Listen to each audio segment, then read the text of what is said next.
Hi guys, it's ASBYT and welcome to a huge video. Now on this channel, I am lucky enough to get my hands on and review hundreds of different smartphones, and as a result, I often get asked by a lot of you guys, what's the best smartphone? What's good for camera? What's good for battery, etc. So instead of answering everyone individually, I thought what I would do as we come up to the turn of the year, I would go over my top 5 smartphones that are available to buy right now and going into early 2020. And we would go over 5 upcoming smartphones in early 2020 that you might possibly want to wait for if you're not quite sold on what's available right now. And if that's not enough, I'm also going to chuck in 2 more smartphones that deserve a mention but didn't quite make the list, and I've got the giveaway announcement. So without further ado, let's get straight to it.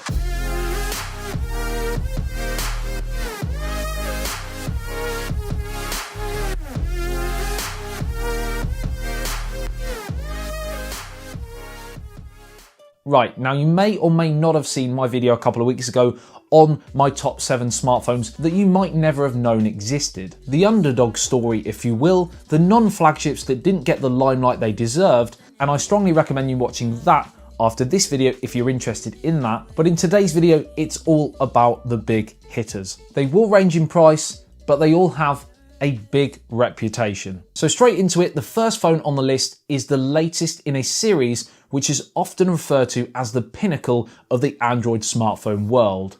No compromises, full featured, pure, unadulterated flagship. It is of course the Samsung Galaxy Note 10 Plus. Now for the first time with the Note 10, they actually split the device into 2 tiers, a move that at the time, and still now, I didn't and don't think is a great idea. But outside of that, and the fact that they didn't increase the display refresh rate from 60Hz to match the likes of OnePlus and Asus and Realme, this phone is true beast. Snapdragon 855 or the in-house Exynos 9825, up to 12GB of RAM, 512GB of storage, and a micro SD card slot for additional external storage. It's got an industry-leading 6.8-inch Quad HD Plus dynamic AMOLED display, a hefty 4,300 mAh battery capacity with wireless charging, power share, and up to 45 watts fast charging, which is crazy quick. Great stereo speakers, IP68 water and dust resistant, and a camera that, while not the best in every situation, performs very solidly across the board and gives you great customization that will suit a lot of people. It's also the only real solid device on the market that comes with stylus integration. The S Pen allows you to control music, take photos, and much more, all with the stroke of a pen or an air gesture, which, as I stated in my launch video over in New York, I'm not a massive fan of. You also have the added bonus of DeX compatibility, so if you want to hook your phone up to a monitor for that almost full office experience, you can do that. One final feature that's a little bit bittersweet for me is software. I love Samsung's One UI, what they've done with it, how they've changed it from recent TouchWiz, etc. is brilliant. But with all Samsung devices, they are late to upgrade that software. The Note 10 range launched almost at pretty much the same time as Android 10, yet it launched with Android 9, and you won't be seeing Android 10 until probably spring in 2020 if other Samsung devices are anything to go by. So it's a beautiful looking phone, and if you don't mind the punch hole cutout or the substantial price tag, it's a full feature powerhouse that's really hard to argue against. Next up is the latest and greatest from a company who kind of started up as a bit of a cult brand, with a focus to deliver the best possible smartphone for the best possible price, to change the status quo in the industry, shake things up and upset the apple cart with the big boys. I am of course talking about OnePlus. Some years on and the landscape has changed slightly for them, as with a continuous rise in price, they can no longer really be classed as a flagship killer, but there's one thing for sure, they now make killer flagships. Yeah? Flagship killer.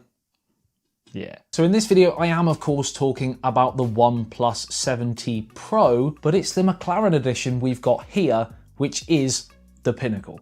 With a few shortcomings like no wireless charging and no IP rating to drive the price down a little, there is still so much phone here for the price that still just about undercuts the competition. Snapdragon 855 Plus, 12GB of RAM, and a max 256GB of storage. Now, a key selling feature with this device is of course the much hyped 6.67 Quad HD Plus Samsung Fluid AMOLED display. With its 90Hz refresh rate and buttery smooth Oxygen OS over the top of Android 10, it is my favourite phone to use to navigate through social media, browse the internet, and just generally use the phone as a phone, really by a mile. If its triple camera setup comprising of a wide, telephoto and ultra wide angle lens, which is good but not industry leading, was better at point and shoot speed like the Pixel 4, this would probably be my daily drive well into next year.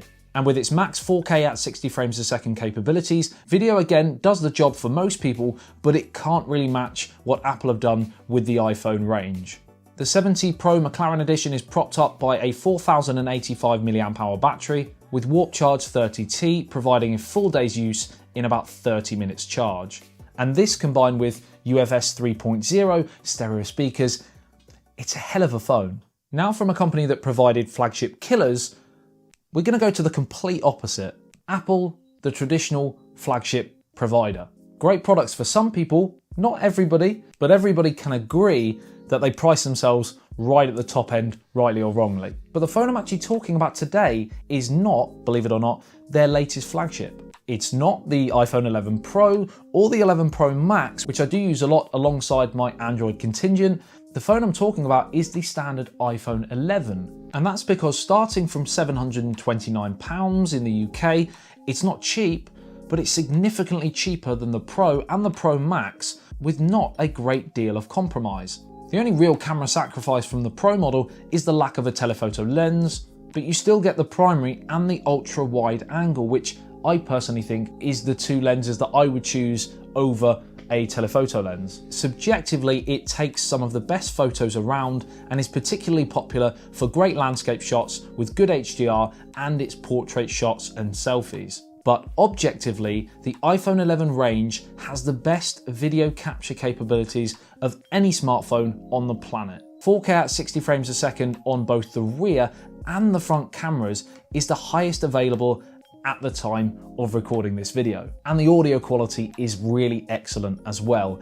If you are a pro videographer and you're looking to add some quick shots using just your smartphone, if you don't have your proper DSLR, for example, on you, then can't look past the iPhone 11 range for that need. The battery is also pretty respectable, not as good as the Pro and certainly doesn't match the insanely good battery of the Pro Max. But again, for a standard day's use, it usually gets me comfortably through the day. The weakness in battery over the Pro and Pro Max is mainly down to the fact that the phone has an LCD panel and not OLED like its more expensive brothers / sisters. We're, an equal rights channel after all. So because it's LCD, the backlight is always on, even when parts of the display are showing black. So for the fact the screen is LCD and only a 1792 by 828 resolution is probably the phone's biggest weakness for me. It's probably not a deal breaker for large portions of the average consumer, but if you are a pixel peeper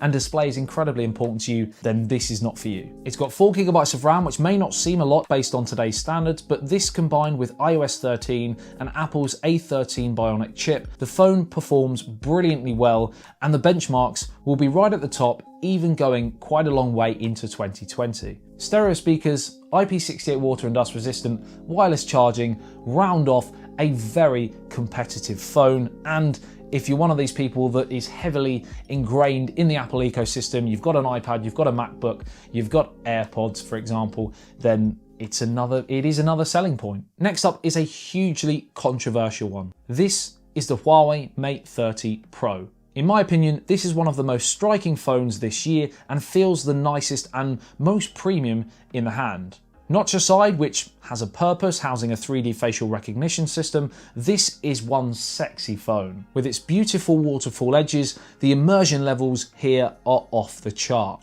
The 6.53-inch display is only Full HD+, and it's only 60Hz refresh rate, but this OLED panel is still something of beauty. It's very similar in design to the Vivo Nex 3, which I did a video on quite recently, and if aesthetics is one of the big selling points for you, then look no further. But this phone does way more than just look good. It's one of the most sophisticated camera setups on the market. Quad lenses, including a 40 megapixel primary, a 40 megapixel ultra wide, and an 8 megapixel telephoto, and a depth sensing time of flight lens to wrap it up. Night mode is industry leading, the point and shoot nature of this phone is on point, and overall, if we forget video for a second, because that's certainly an area where Huawei could improve in the future, it's probably one of the most advanced camera setups available. The 4500 mAh battery cell is so well optimized by the in-house Kirin 990 SoC and Huawei's EMUI software, it's one of my go-to devices for that kind of more of a day's play phone. And even if you do run out of juice, Huawei are known for their rapid fast charging technology, which means for battery lovers who want a really nice package, this might be the phone for you. Battery lovers are also usually power users, so with 8GB of RAM and 256GB of storage, should have you covered. Now there's one reason and one reason only that this device is being held to ransom in terms of sales, and that is the fact that it had to ship without Google services. Now you may be thinking, hang on, you've got Google Apps installed, and yes I do, as there are workarounds that almost bring this device up to speed. But there are a few glitches, and security wise, it's not really the best, as you're relying on third-party installations and you just don't really know potentially where your information's going. Probably scaremongering a little bit, but it's just the honest truth right now. That's the third-party workarounds, not Huawei themselves, in my opinion. And it's, of course, all an opinion game right now. Unfortunately, this trade friction has meant that the phone right here in front of you is, in my opinion, one of the best this year has to offer, but I can't recommend it, and the world is much worse off because of it. Slightly dramatic, but it's just painful to see such a great device not getting into enough consumers' hands. Next up is a device, rightly or wrongly, like it or not, that is different and deserves great credit. It is, of course, the Samsung Galaxy Fold. It's the first mass-marketed, big-branded folding device to launch. I feel they got a few key things wrong, mainly the 4.6-inch front display, because it's simply not practical for everyday use. It's just too small. And while I love the fact I can go to a larger 7.3-inch when folded out, I feel the way it's been designed, I have to go into tablet mode for any real usage, and sometimes using a tablet is simply impractical. But forgetting that for a second, it's truly amazing that in a stagnating smartphone market that this product actually exists. It's opened the door not only to Samsung to produce refined versions, but it's also given other manufacturers validation to experiment in this way. Because even though Samsung weren't the first company to deliver a concept like this into a product and release it, Samsung have given it mass market appeal. And as far as I'm aware, the sales figures have done better than expected, especially considering what happened with that first group of devices. All top specs, good battery life, a Note 10-esque camera array means that if you can afford the expensive price tag and love experimenting with a first-gen product, then this might be the way to go for you. Now, before we get on to my top 5 upcoming smartphones, 2 honourable mentions. Number 1, the Google Pixel 4 XL, for plain and simply, as you would expect, the camera. It's the reason why no matter how good other phones have been before or since, I still find myself creeping back to this little cheeky. Other phones actually have a more complete camera setup. Cough, cough, wink, wink, ultra wide angle lens, Google. What? But no phone has the point and shoot capabilities of the Pixel 4. The post-processing quality Google have at their disposal means the run and gun approach you can add to your photography is absolutely impossible to match. If you want a phone that gives you the most reliable chance to capture life's magical moments, then don't look anywhere else other than a Pixel.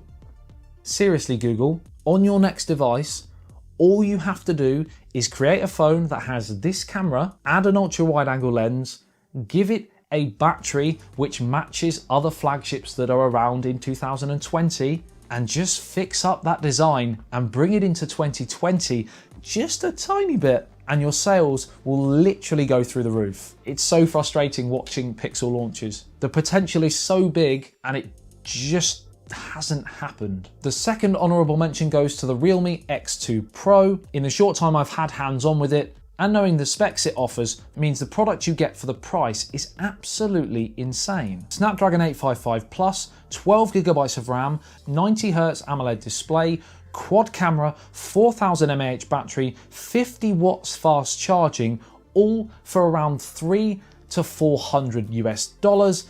It's absolutely redonkulous. And that's not a word. It is now. Now let's turn our attention to the upcoming and what we know right now. The first device, which is launching imminently if you believe the leaks, is the Xiaomi Redmi K30 Pro, the phone that's following on from the incredibly successful K20 Pro. And that would have made my earlier list had it not been for the imminent launch of the 30. It's due to feature the brand new upcoming Snapdragon 865, have a quad camera setup, a 4500 mAh battery capacity, and a full screen display with a punch hole cutout. Next up is the OnePlus 8/8 Pro/ and unconfirmed by OnePlus, 8 Lite, a cheaper, wallet-friendly version, the OnePlus equivalent to the Samsung S10e, if you will. We believe OnePlus are adding this and continuing their other two-tier trend, even though at times it got a little bit confusing last year, especially with the immense improvements of the 7T and the incrementals of the 7T Pro, but potentially 3 devices on launch. Again, Snapdragon 865, punch hole cutout in the AMOLED display, and if early leaks are to be true, the 8 will have a single punch hole and the Pro will have a dual punch hole cutout. The latest renders appear to show the camera setups on the top left in a rectangular fashion on certain models, again unconfirmed, and also the Pro model is tipped to be ever so slightly smaller than last year's 7 Pro and 7T Pro, improving the form factor for a strong pet peeve of people that have small hands. Samsung are up next, and the triple tier is set to continue here as well. S11, S11 Plus and the S11e, with the max capacity of the Plus model expected to reach 5000 mAh, expect a powerhouse. We are due to see a larger battery across the board from the S10 range, so expect a larger, chunkier phone as a result. Something else that will be larger is the camera sensors, with an exclusive custom sensor already in the works, potentially exceeding what we've seen on the Xiaomi Mi Note 10 that just got released. Expect a real step up in camera performance from Samsung. With all the top 2020 specs, also expect Samsung to skip the 90Hz and go straight to 120Hz in their display technology, which in my opinion is a real must considering they were a little bit behind last year in that. Last year, this year, we're at the turn of the year, who knows? Next up is a mysterious one in the form of the Xiaomi Mi Mix 4. The Mix series is one of my favourite series of any brand. Striving to push design to the forefront of everything the phone is about, elegant, stylish, and just a beautiful bit of kit. It was a series that pretty much started this bezel-less wave in mainstream phone design, but it's now gone mysteriously quiet. The last phone was the Mi Mix 3, and that got launched in October 2018, over a year ago, so you'd be forgiven for thinking that Xiaomi had forgotten about this series. But fresh leaks have hinted at the 4 coming in the not too distant future. My guess would be probably around MWC in February. There have been leaked photos of the apparent Mix 4 supporting under the display front cameras, which would be the first in a commercially available smartphone, and could give the series a much needed new lease of life in a market that has caught them up. No leaks have been confirmed, of course, from Xiaomi. With an apparent 120Hz display, all the top specs including the Snapdragon 865 and 5G compatibility, this could be huge. And then we have another from Huawei, the P40 Pro. Expect 5 cameras, including a similar periscope setup to the P30 Pro, which is going to enable it to have optical zoom up to 10 times, and even better sensors, taking the 2020 smartphone camera game to the limit.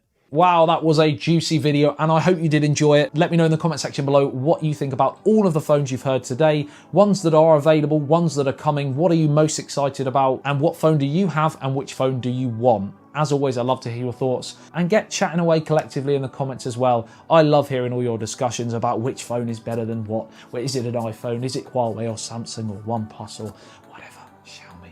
Like and share if you did enjoy this video and found it helpful, and make sure if you love breaking tech news, unboxings and reviews, then you are subscribed to the channel. Turn on the notification bell so that when I post videos, you are notified. It's been emotional. I love you and leave it. I'll see you in the next one. Peace out.